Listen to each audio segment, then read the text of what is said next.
Imagine a family so powerful that their name alone has whispered through 2 centuries of world history. A family accused of funding wars, shaping empires, and pulling strings behind the scenes of global finance. But what if the real story is even more fascinating than the legends? Today, we're diving deep into the life of one of the most enigmatic figures of our time, Lord Jacob Rothschild. Born into a dynasty that once financed kings and built nations, Jacob didn't just inherit wealth. He multiplied it, transformed it, and left an indelible mark on art, heritage, and even the modern state of Israel. But here's where it gets timely. In February 2024, Jacob passed away at 87. As we sit here in 2026, amid economic uncertainty, Middle East tensions, and whispers of elite influence in global markets, his legacy isn't just history, it's current affairs.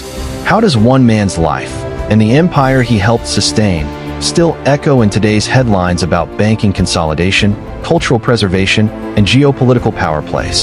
Stick with me. We're going back to the very beginning of the Rothschild story, through Jacob's rise, his quiet revolutions in finance and philanthropy, and straight into what his death means for the world right now. This is no conspiracy rant. This is the documented truth, pulled from his own obituary, family archives, and rare interviews. Let's begin.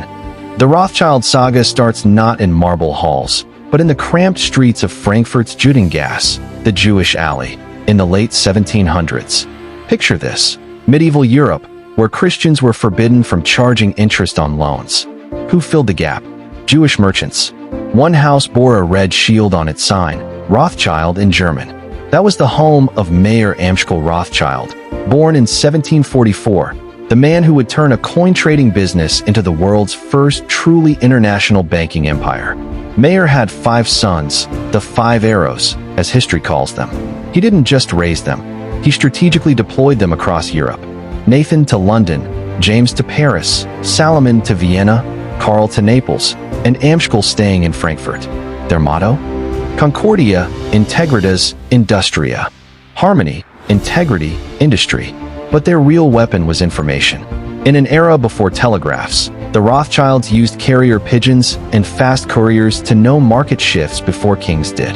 By 1798, Nathan was in London, trading currencies and textiles.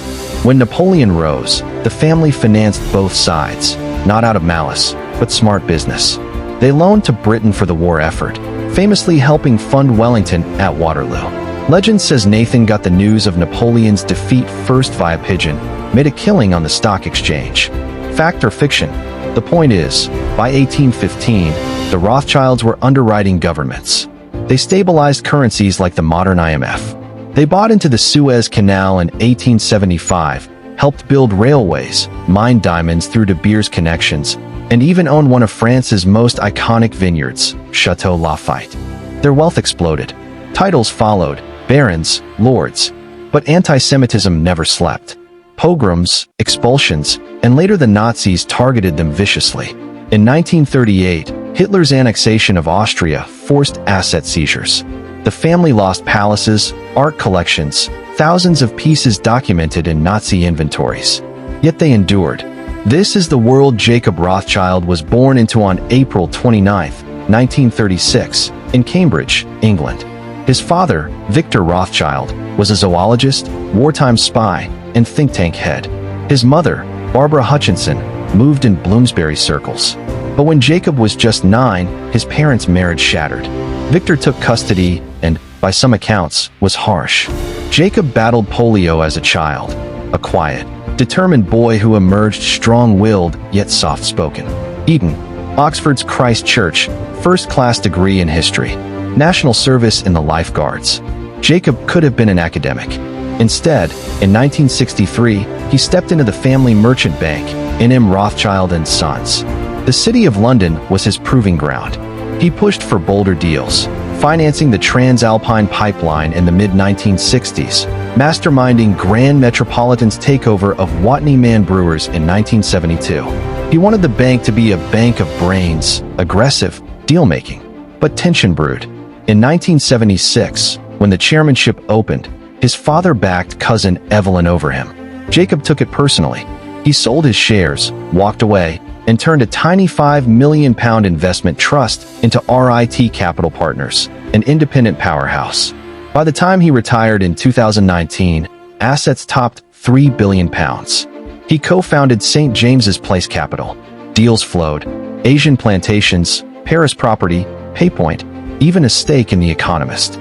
Failed bids. The 1986 Guinness Distillers takeover and a massive 1989 attempt on British American Tobacco with James Goldsmith and Kerry Packer. But Jacob was exonerated in scandals. He played the long game. By the late 1980s, he leased Spencer House, Princess Diana's ancestral home, and restored it beautifully. His personal fortune? At least £825 million by recent estimates, including Ithrope Estate, a French vineyard share, a Corfu villa, and a Knightsbridge townhouse. Yet he once told the Sunday Times he knew how to open a tin of baked beans and sympathized with the Occupy movement over youth unemployment. "We are believers in the Great Society," he said. Jacob wasn't just about balance sheets. He was a cultural force. He read art catalogs like comic books, started collecting at 22 with a Giacometti, chaired the National Gallery Trustees from 1985, commissioning its Sainsbury wing after Prince Charles famously slammed an earlier design as a monstrous carbuncle. He led the National Heritage Memorial Fund and Heritage Lottery Fund in the 1990s, channeling billions into UK treasures. Somerset House reopened under his watch. His family home, Waddesdon Manor, that 19th-century French chateau replica in Buckinghamshire, became his passion project. Bequeathed to the National Trust in 1957, Jacob poured resources into its restoration, gardens, and exhibitions. He inherited the Rothschild Foundation and oversaw Ithrope's Victorian Gardens next door. And then there's Israel. In a rare interview, the one some call disturbing for its raw honesty on power and history, Jacob discussed the Balfour Declaration of 1917. That 67-word letter from British Foreign Secretary Arthur Balfour to his great-uncle, the second Lord Walter Rothschild, expressed support for a national home for the Jewish people in Palestine. Why address it to a Rothschild? Because the family had long backed Zionist efforts. Jacob's great-uncle Lionel had fought for Jewish emancipation in Britain. Dorothy de Rothschild, another relative, poured millions into early settlements. Jacob himself chaired Yad Hanadiv, the Rothschild Foundation in Israel. They funded the Knesset Parliament building, the Supreme Court, the National Library, and education programs for Jewish and Arab children alike. He saw it as legacy, bridging heritage and hope. In that interview, he reflected on building the future, projects with Norman Foster exploring sustainable farming, visionary greenhouses. He wasn't just preserving the past, he was shaping tomorrow. Personally, Jacob married Serena Dunn in 1969. She passed in 2019. Together they raised 4 children: Nathaniel, Hannah, Beth, and Emily. He survived his parents' divorce trauma, a bout of polio, and family rifts. Quiet, cultured, he once said he lived without luxury for much of his life, yet moved in elite circles. Knighted in 1998, Order of Merit in 2002. A Reformed Jew, president of the Institute of Jewish Affairs. His obituary in The Guardian and BBC tributes paint him as the complete package: ruthless financier by day, passionate philanthropist by night. Goldsmith once quipped Jacob could be absorbed by art one day and banking the next. On February 26, 2024, Lord Jacob Rothschild died in London at 87. Tributes poured in. King Charles sent condolences, a reminder of the family's quiet ties to British royalty. His funeral was private, but his impact? Public and enduring. Now, let's talk current affairs, because Jacob's story didn't end with him. In 2026, the Rothschild name still commands boardrooms. Rothschild & Co., the global advisory firm from the family branches, leads in mergers, acquisitions, wealth management, and private equity. Recent reports show strong results in 2025, navigating post-pandemic markets, energy transitions, and tech deals. RIT Capital Partners continues under family influence, with assets in the billions. Tie this to today's world. Global finance is consolidating. Central banks grapple with inflation, wars disrupt supply chains, and wealth gaps fuel debates Jacob himself acknowledged. He sympathized with Occupy protesters. His philanthropy, billions funneled through heritage funds, preserved culture while economies teetered. In the Middle East, Yad Hanadiv's projects in education and infrastructure stand amid ongoing conflicts.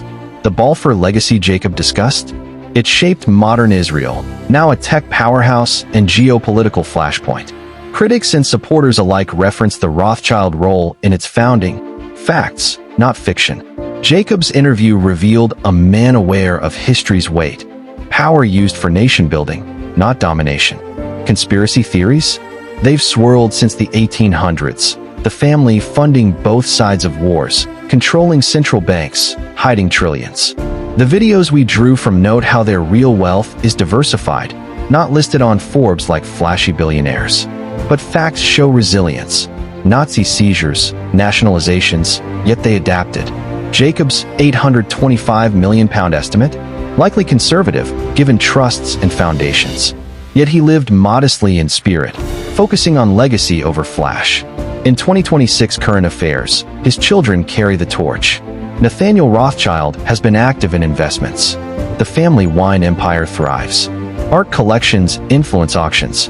And as AI, climate, and geopolitics reshape economies, the Rothschild model, international networks, long-term thinking remains relevant.